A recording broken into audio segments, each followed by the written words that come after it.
Welcome to the Inayaturrahman physics channel. आज हमारा topic है products of vectors. Products of vectors. When two vectors are multiplied, they give two types of results. Either they give a scalar quantity or a vector quantity. So there are two kinds of vectors. There are two products. One is called scalar product or dot product. In this class, I will explain you the scalar product or dot products of vectors. That what is scalar product and what is dot product.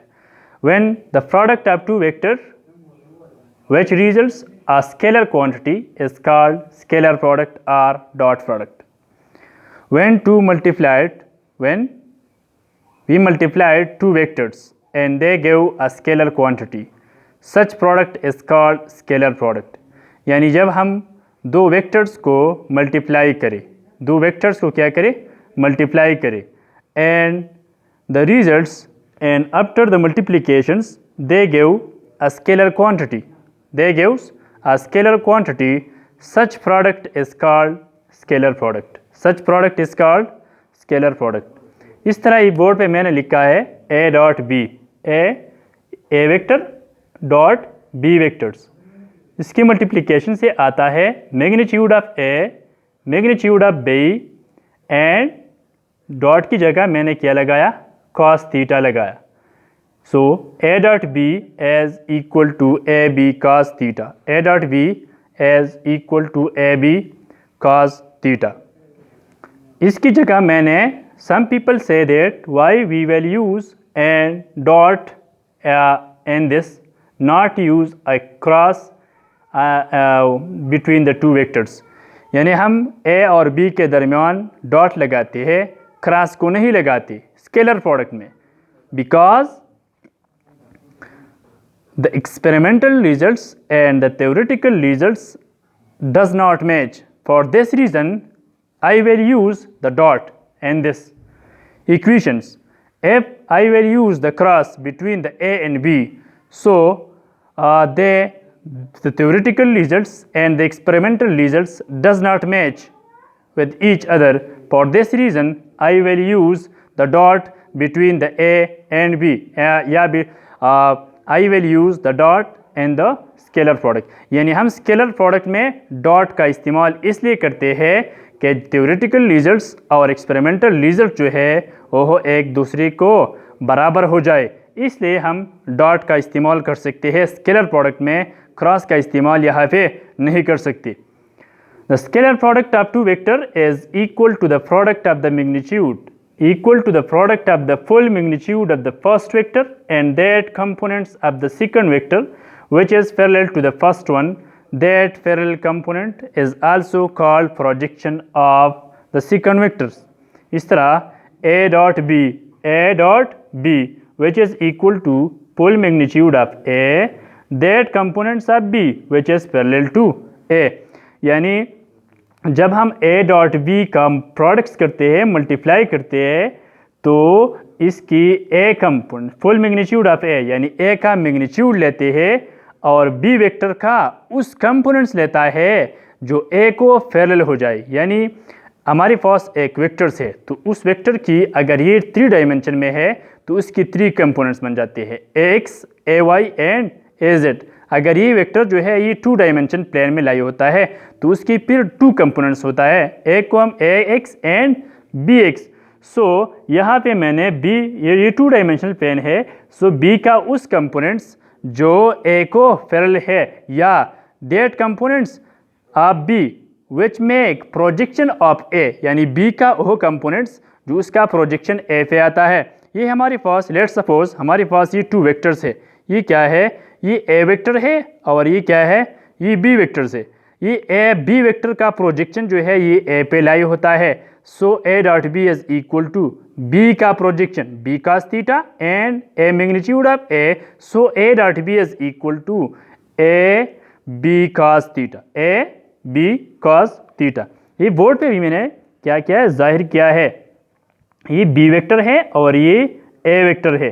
So b का उस components जो a को parallel है और उसका magnitude या उसका projection जो है वो क्या है, b cos थीटा है.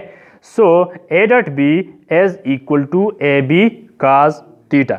Now if we change the order of the two vectors such as b dot a, यानी अगर हम उस दो वेक्टर्स का ऑर्डर चेंज करते हैं, यानी b को पहले लाता है, b को पहले और a को बाद में लगाता है, तो इससे क्या रिजल्ट आता है. So b dot a is equal to magnitude of b and projection of a on b. तो फिर किसका वेक्टर का, इस a वेक्टर का प्रोजेक्शन a पे क्या है, a cos थीटा है, और a वेक्टर ये b वेक्टर है और उसका प्रोजेक्शन जो है a पे, या a वेक्टर का प्रोजेक्शन b पे, सो उसका क्या है, a cos थीटा है.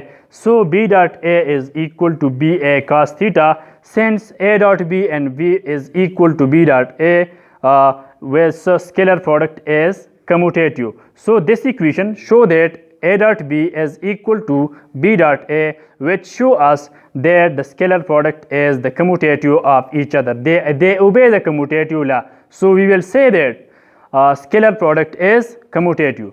For example, work है, वर्क किस चीज़ की बराबर है, फोर्स एंड डिस्प्लेसमेंट का. फोर्स एंड डिस्प्लेसमेंट है, both are vector quantities, both are vector quantities, but their products give a scalar quantity. Such product is called scalar product. Such product is called scalar product. इस तरह power है, power में क्या है, force है और velocity है, both are क्या, both are scalar quantities, both are vector quantities, but their products gives a scalar quantity. So such product is called scalar product or dot product. Such product is called scalar product and dot product. इस तरह बाद में हम इसका characteristics जो है वो explain करते हैं. The characteristics of scalar products. Number first property जो है वो हमारी पास कम्यूटेटिव प्रॉपर्टी है, जो ऑलरेडी मैंने एक्सप्लेन किया. When a dot b is equal to ab cos theta, similarly b dot a is equal to ba cos theta. So ab cos theta, which is equal to ba cos theta, because a and b both side ab shows the magnitude. Ab shows the magnitude. So ab cos theta will equal to the ba cos theta. So a dot b is equal to b dot a. So the scalar product obey the commutative property. Scalar product obey the commutative property. Another property जो है वो हमारे पास है parallelism property. Parallelism property वो property होता है जिसमें हमारे पास टू वेक्टर्स, ये हमारे पास एक a वेक्टर है और ये हमारे पास b वेक्टर है. अगर ये दो वेक्टर जो है एक दूसरे को पैरेलल आ जाए, सच प्रॉपर्टी को हम कहते हैं पैरेललिज्म प्रॉपर्टी. इस प्रॉपर्टी को हम क्या कहते हैं, पैरेललिज्म प्रॉपर्टी कहते हैं. और पैरेललिज्म प्रॉपर्टी में the angle between the two vector जो है वो क्या होगा, वो 0 होगा. ये हमारे पास a वेक्टर है और ये क्या है, ये b वेक्टर है. So the angle between the a and b is 0 degree. So a dot b is equal to ab cos theta. So a b cos theta की जगह हमने क्या लगाया, 0 लगाया. So a dot b is equal to ab. Now in case of unit vector, unit vector जो है हमारे पास I unit vector, J unit vector and K unit vectors. आपको पता होगा कि I unit vector जो है वो क्या, which is lie along the x plane, along the x axis. J unit vector which lies along the y axis, and K unit vector which lies along the z axis. Now if I will multiply the I unit, all the unit vectors such as I dot I, J dot J and K dot A, so what is the results? So what will give there? So I dot I, J dot J and K dot K, which gives us one magnitude, just a magnitude, single numbers. Why? I dot I, which is equal to I, magnitude of I unit vectors, and cos of between theta between the angle between the I and I, which is 0. So cos 0. So I unit vector ये क्या है, ये 1 के बराबर है, ये भी 1 के बराबर है, और cos 0 जो है वो भी 1 की बराबर है. So I dot I which is equal to 1. Similarly J dot J which is also equal to 1. K dot K is equal to 1. Now another property जो है वो हमारे पास है orthogonality property. Orthogonality property, when two vectors, यानी when two vectors are orthogonal to each others, when two vectors are perpendicular to each others, यानी हमारे पास two angles है और उस एंगल के दरमियान द एंगल जो है उस टू वेक्टर्स के दरमियान एंगल जो है वो 90 के बराबर है, तो हम इस प्रॉपर्टी को कहते हैं ऑर्थोगोनैलिटी प्रॉपर्टी, और उस वेक्टर को कहते हैं both vectors are orthogonal to each others. यानी हमारे पास ये टू वेक्टर्स है, ये क्या है, ये टू वेक्टर्स है, ये ए वेक्टर है और ये बी वेक्टर्स है, तो उसके दरमियान जो एंगल बना है उस एंगल जो है वो 90 के बराबर है। So such vectors are called orthogonal vectors, यानी हम कहते हैं कि उस दोनों वेक्टर जो है वो एक दूसरे को ऑर्थोगोनल है।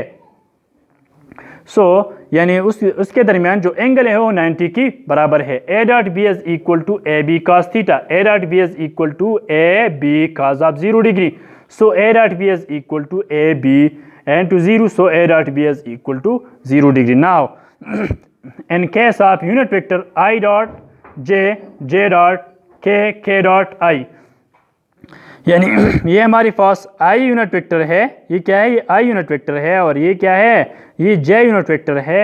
सो I dot j which is equal to 0 degree.